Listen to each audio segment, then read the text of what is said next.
দেয়ালে যার ছবি দেখছো সে আমার ছেলে, আর মেয়েটাও আমার। তবে মেয়েটা আমার পেটের সন্তান নয়। মেয়েটাকে আমি দত্তক এনেছিলাম আর ছেলেটাকে দিয়েছিলাম। শায়লা আঞ্জুমের কথায় এবার আদিলের টনক নড়ল। উনি আসলে কি বলতে চাচ্ছে?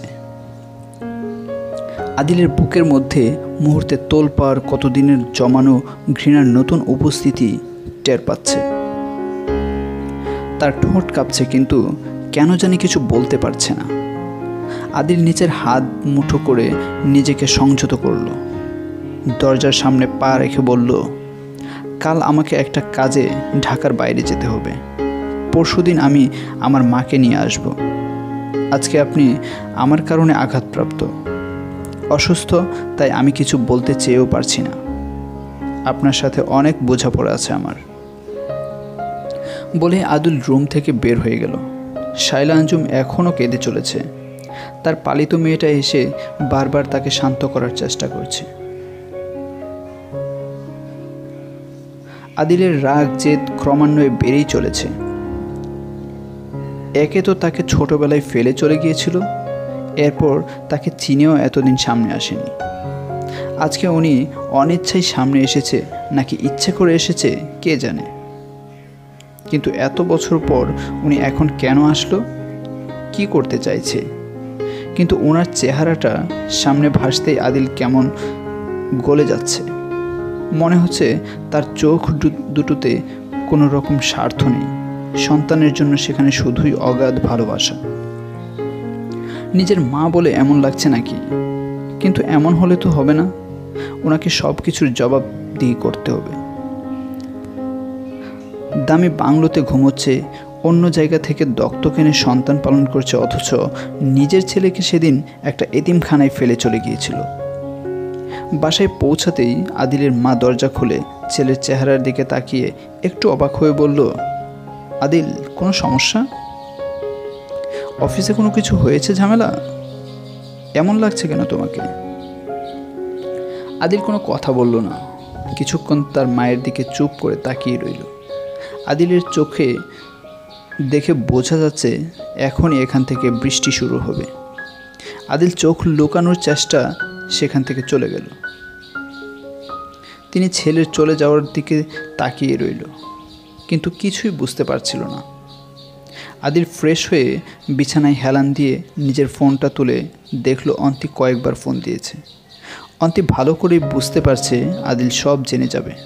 তার ভীষণ চিন্তা হচ্ছিল, কিন্তু আদিলের কেন জানি এমন কথা বলতেও ইচ্ছা করছে না। এমন একটা জায়গায় চলে যেতে ইচ্ছা করছে যেখানে এমন মায়া, মাতৃত্ব অনুভূতি কিছুই থাকবে না। এগুলো ভীষণ ভয়ানক, সব সময় সহ্য করার ক্ষমতা হয়ে ওঠে না। কিছুক্ষণ পরে আদিলের মা খাবারের জন্য ডাকতে লাগলো। আদিল চোখ মুখ মুছে মায়ের সামনে হাসি মুখে গেল। তার ভেতরে যতই কষ্ট থাকুক, এই মানুষটাকে বুঝতে দেওয়া যাবে না, তাহলে উনি তার চেয়েও বেশি কষ্ট পাবেন। কিন্তু তার মা ভালো করেই বুঝতে পারছিল কিছু একটা হয়েছে যা আদিল লুকাইতে চাইছে। রাতে খাওয়া দাওয়ার পরে আদিল অন্তির সাথে একটু কথা বলে ঘুমিয়ে যেতে চাইল। আদিলের কথার ধরনে অন্তি ভালো করেই বুঝতে পারছে সে কেমন অস্তিত্বের মধ্যে আছে। তাই সেও তাকে বিরক্ত করল না। তবে সে ভাবছে আদিলের কাছ থেকে তার মায়ের সত্যটা গোপন করেছে বলে আদিল তাকে ভুল বুঝতে পারল। শায়লা আঞ্জুম তার ব্যাপারে যদি কোনো কিছু বলে দেয়। পরের দিন আদিল ঢাকার বাইরে যায়। সারাদিন শেষে ফিরতে প্রায় মধ্যরাত হয়ে যায়, যার জন্য অন্তিরও সাথেও কথা হয়নি। এর পরের দিন সকাল সকাল অফিসে গিয়ে সবাইকে সব বুঝিয়ে দিয়ে দুপুরের দিকেই বাসায় চলে আসে। এর মধ্যে অন্তির সাথে সকালে মেসেঞ্জারে কেমন আছে, কি করছে, এতটুকুই কথা হয়েছে। আদিল বাসায় এসেই তার মাকে বলল, আম্মু, চলো তোমাকে একটা জায়গায় নিয়ে যাব। আদিলের মা কিছুটা হতভম্ব হয়ে তারপর তৈরি হয়ে তার সাথে রওনা দেয়।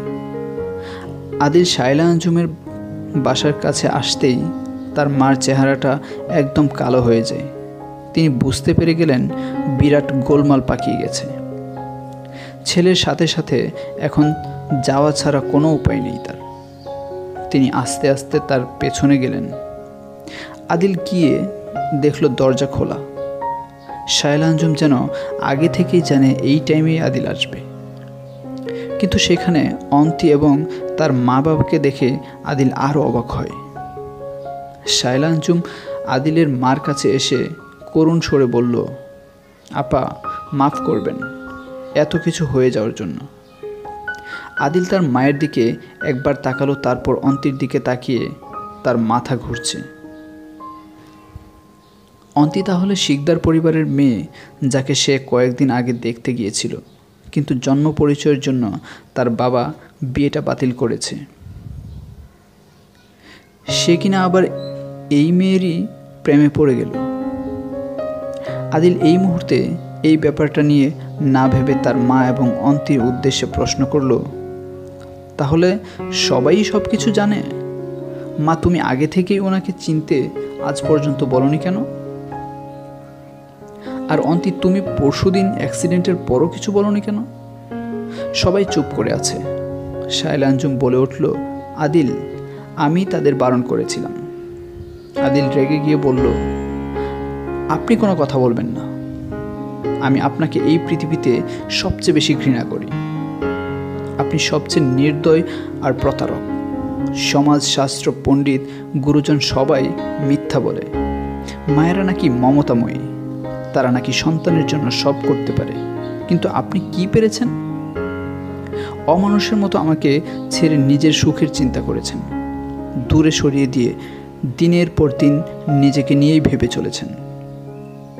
আপনি এত বছর পর কেন তাহলে মায়ের অধিকার নিয়ে আমার সামনে এসেছেন? কি চাই আপনার?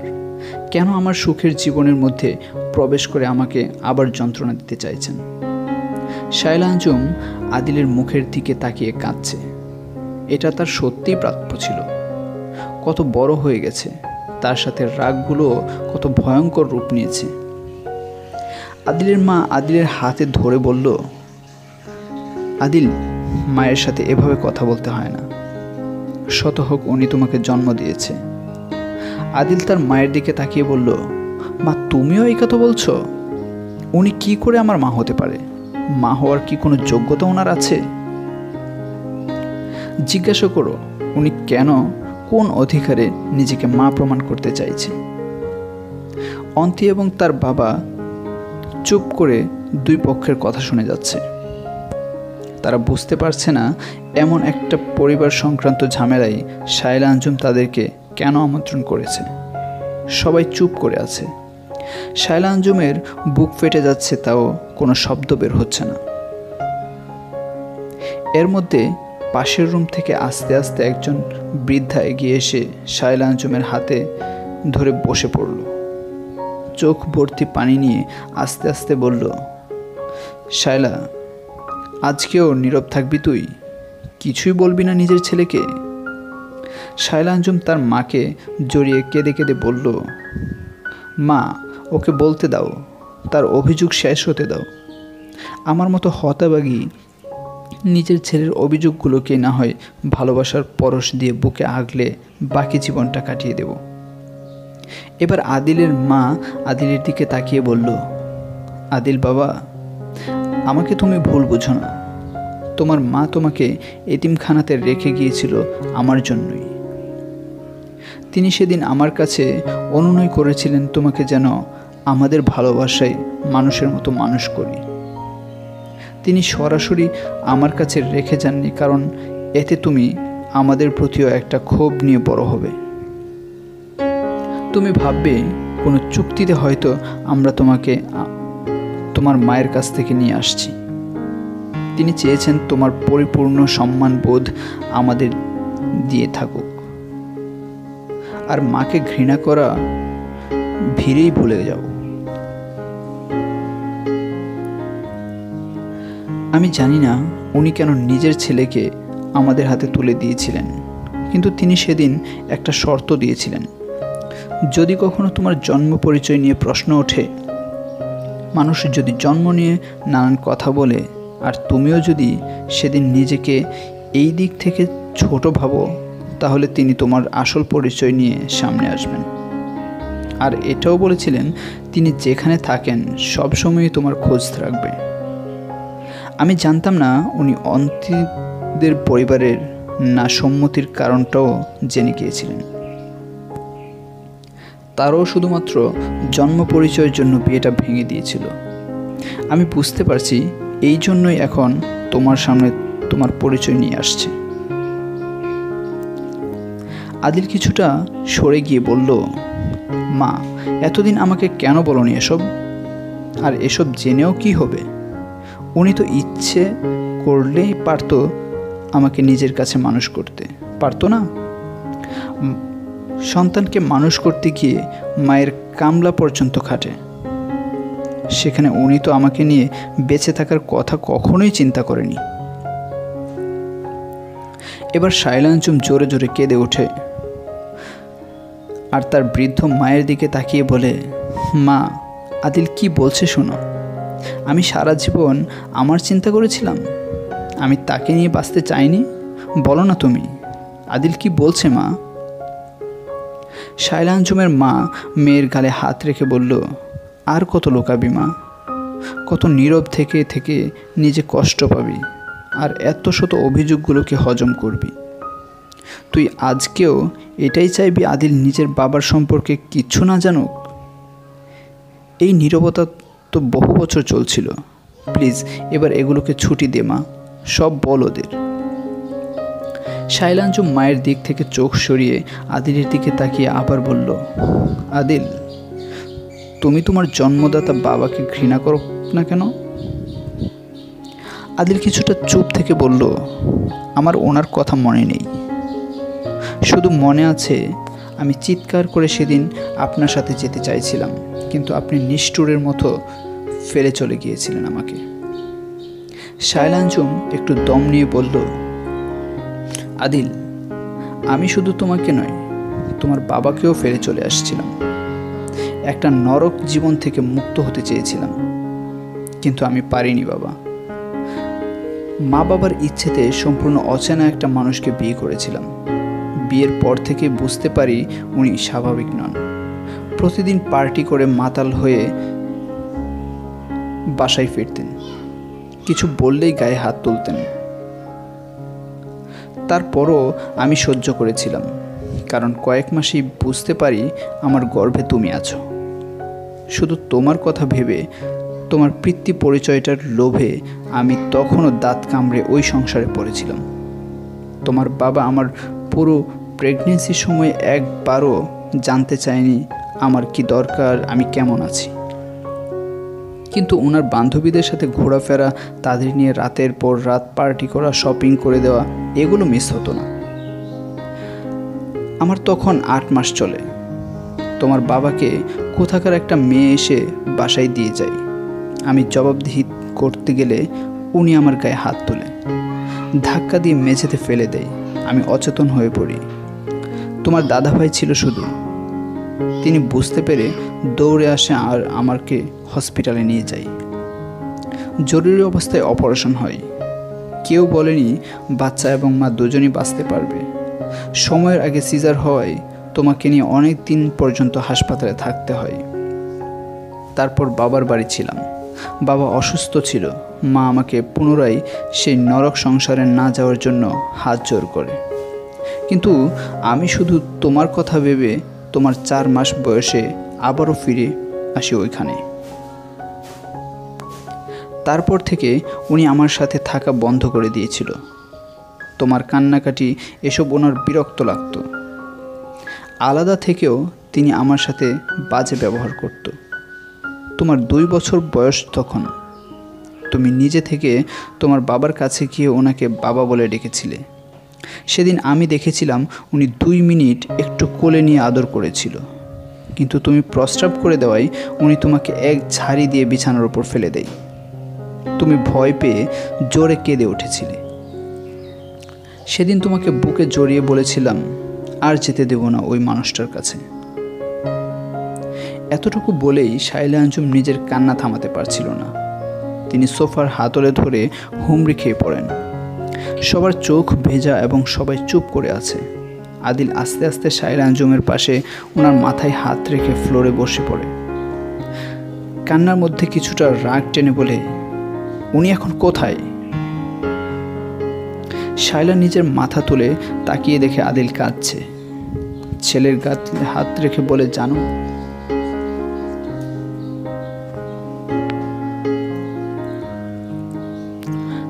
তারপরও আমি 2 বছর ওই সংসারে ছিলাম, তোমাকে ওনার কাছে থেকে দূরে রাখতাম। আমাকে মারুক বকুক আমি মেনে নিতাম, কিন্তু তোমাকে কিছু বললে আমার কলেজা ফেটে যেত।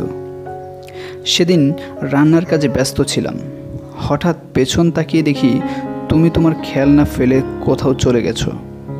আমি দৌড়ে রুমে গিয়ে দেখি আমার রুমে তুমি নেই।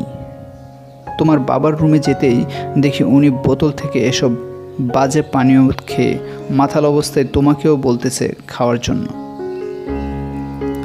4 বছরের তুমি বাবার সোহাগ ভেবে হা করছো খাবে বলে। আমি দৌড়ে গিয়ে এক টানে তোমাকে কোলে তুলে নিই। তারপর ওনাকে বলি, আপনি এইটুকু বাচ্চার সাথে এসব কি শুরু করেছেন? মেরে ফেলতে চান? তিনি বলেছিল, হ্যাঁ সেটাই চাই, তোরা চলে যা আমার বাড়ি থেকে। আমাদের কথাবার্তায় আমার শ্বশুর আসে এবং এসব শুনে তিনিও কেমন যেন হয়ে যান। শুধু ওনার জন্য আমাকে তালাক দিতে সাহস পায়নি। সেদিন আমি ওনাকে বলেছিলাম, আমি জীবনের 5 বছর এই সংসারে ছিলাম শুধু আমার ছেলের পিতৃ পরিচয়ের জন্য, কিন্তু এখানে থাকলে আমার ছেলে তার বাবার মতোই অমানুষ হয়ে যাবে। এটা আমি হতে দেব না। আমি আজই চলে যাব। তারপর শুধু আমার স্নেহে আর শুধু আমার পরিচয়ই তাকে মানুষ করব। এটা শুনে তোমার বাবা আর শ্বশুরের সামনেই আমাকে মারতে আসে। সে সময় উনি পরিস্থিতির চাপে অচেতন হয়ে নিচে পড়ে যান। স্ট্রোক করেছিলেন তখন। চিকিৎসার জন্য নেওয়া হলেও তিনি পথিমধ্যেই মারা যান। সেদিন মাঝপথ থেকেই চলে আসি বাবার বাড়ি। উনি নাকি 2 দিন পরেই বিয়ে করে বউ এনেছিলেন ঘরে। এদিকে আমি তোমার কথা ভেবে একটা বেসরকারি প্রতিষ্ঠানে চাকরি নিলাম, কিন্তু এর জন্য তোমাকে আমার মায়ের কাছে রেখে যেতে হয়েছে। কিছুদিন যেতে না যেতেই বাড়িতে আবারও বিয়ের প্রস্তাব আসতে থাকে। বিয়ে করব না সাফ জানিয়ে দেওয়া সত্ত্বেও রাত বিরাতে কয়েকজন বাড়িতে এসে ডিস্টার্ব করতে থাকে। তারপর আমি বাড়িতে না থাকলে ওরা তোমাকেও আজে বাজে কথা শিখিয়ে দিত, যাকে তাকে দেখিয়ে বলে এটা তোমার বাবা। আমার চরিত্র নিয়েও কথা উঠতে থাকে। আমি বুঝতে পারছিলাম এভাবে চলতে থাকলেও তুমি আমার কাছে থেকেই একটা সব সময় থাকবে। আমি বুঝতে পারছিলাম এভাবে চলতে থাকলেও তুমি আমার কাছে থেকেই একটা সময় খারাপ হয়ে যাবে। আমার সম্পর্কে তোমার খারাপ ধারণা হবে। সে সময় আমার মায়ের দুঃসম্পর্কের আত্মীয় মানে সাইদ সাহেব, যাকে আমি 2য়বার বিয়ে করেছি, তিনি প্রস্তাব পাঠান। সন্তান না হওয়ার জন্য ওনার প্রথম স্ত্রী নিজে থেকেই চলে গিয়েছিল। আমার মা আমাকে রিকোয়েস্ট করতে থাকে আবার বিয়ে করার জন্য, কিন্তু আমি সম্পূর্ণ অমত ছিলাম। তারপর থেকেই আমার অফিসের হেড মানে তোমার ডেকে আসা বাবা আরমান তালুকদার আমার কাছে এসে তোমাকে নেওয়ার জন্য অনুনয় করতে থাকে। অনেক ভেবে তখন আমি সিদ্ধান্ত নেই ওনার কাছেই দিব তোমাকে, নয়তো তুমি বড় হবে ঠিকই কিন্তু মানুষ হবে না। চোখ বন্ধ করে কলিজায় পাথর বেঁধে তোমাকে তুলে দিয়েছিলাম তাদের কাছে। তারপর সাইদ সাহেবকে বিয়ে করলাম। পরের বছর আমরা দেশের বাইরে চলে যাই। কয়েক বছর পর জানতে পেরেছিলাম উনি কখনো বাবা হতে পারবে না। 10 বছর ছিলাম এক নাগারে। এর মধ্যে আমার বাবাও দুনিয়া ছেড়ে চলে গেলেন। মা একা হয়ে গেল। দেশে চলে আসলাম আর মাকে আমার কাছে নিয়ে আসলাম। কয়েক বছর পর আমরা সিদ্ধান্ত নেই একটা বাচ্চা দত্তক নেব। তারপর নিয়ে আসলাম সুমিকে। সুমির মুখে বাবা ডাক শোনার আগে উনিও আমাদের ছেড়ে চলে যান। তারপর ওনার যাবতীয় কিছু দেখাশোনার দায়িত্ব আর বাচ্চার দায়িত্ব শুধু আমার উপরে। সুমিকে একসাথে আমার আদর দিয়ে বড় করতে লাগলাম, আর দূর থেকে দেখে আসছিলাম তালুকদার পরিবার আমার সন্তানকে কতটা যত্নে মানুষ করছে। আমার খুব ইচ্ছে করতো তোমার সামনে যাই, মাথায় হাত বুলিয়ে দেই, কিন্তু আমি বাধা ছিলাম। এরপর আমি নিজেকে বোঝাতাম আমি কেন এমন করছি। আমার কাছে থাকলে তো আদিল কখনোই আজকের এই আদিল হয়ে উঠতো না। আমি বুঝতে পেরেছিলাম আমার সন্তান আমার কাছ থেকে ওনাদের কাছে বেশি ভালো আছে। শায়লা আঞ্জুমের কথায় মধ্যে অন্তি আস্তে করে বলল, শায়লা আঞ্জুমের কথার মধ্যে অন্তি আস্তে করে বলল, আপনি তো বলেছিলেন আদিলকে কারা নিয়ে গেছে জানতেন না। সেদিন আমাকে দেখতে এসে সে জন্ম পরিচয় নিয়ে জানায় বলে কনফার্ম হয়েছেন সেই আপনার ছেলে। অন্তির কথাই এখানে সকলের দৃষ্টি চলে যায় ওর দিকে। সবার প্রশ্ন এখন, অন্তি কি করে শায়লা আঞ্জুমকে আগে থেকে চেনেন? কিন্তু কেউ মুখ ফুটে এই মুহূর্তে প্রশ্নটা করছে না। শায়লা আঞ্জুম আদিলের দিকে তাকিয়ে অন্তিকে উদ্দেশ্য করে বলল, অন্তি, তোমাকে আমি মিথ্যে বলেছিলাম। আমি একটু আগে পর্যন্ত চাইনি আদিলের বাবার সম্পর্কে কেউ জানুক। আমি একা একা সারাটা জীবন ওনার দেওয়া কষ্টগুলো পেয়ে আসছি, সাথে ঘৃণাগুলো যেন আমারই থেকে যায়।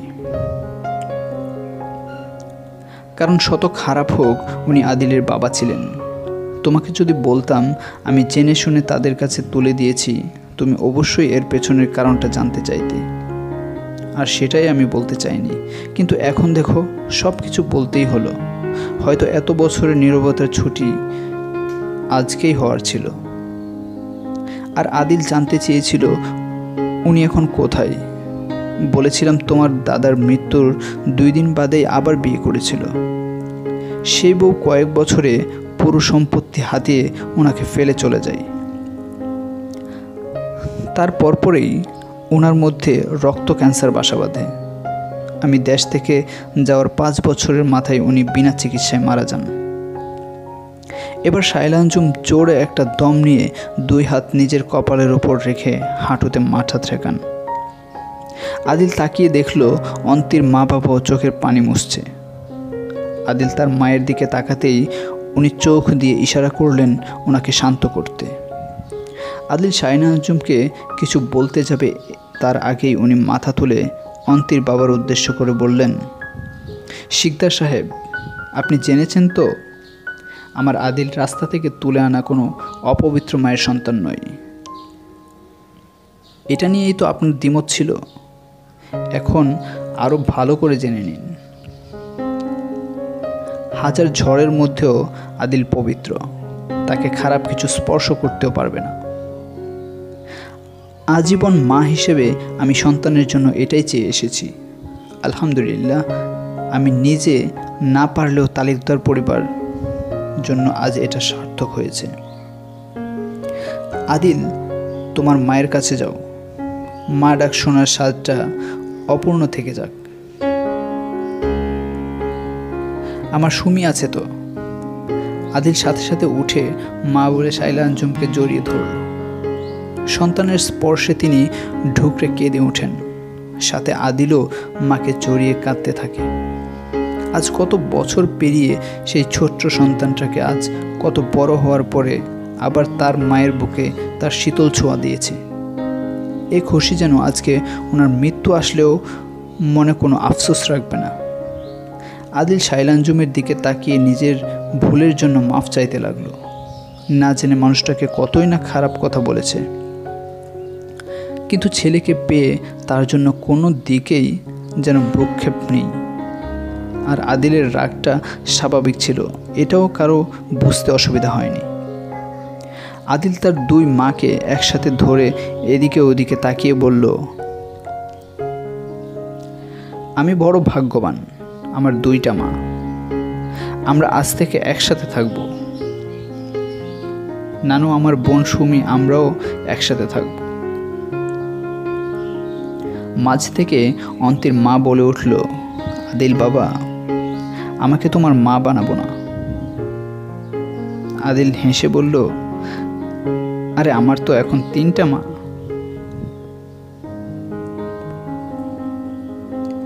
অন্তির বাবা এবার বলল, তাহলে আমি? এবার উপস্থিত সবাই জোরে হেসে উঠল। আজ হাসিতে হাজারখানেক প্রাপ্তি মিলিত হয়েছে এক মায়ের বহু বছর ধরে ছেলেকে মানুষের মতো মানুষ করার তীব্র বাসনা। সব নীরবতাকে ছুটিতে পাঠিয়ে আজকে এই আনন্দ কে বেঁধে রাখে?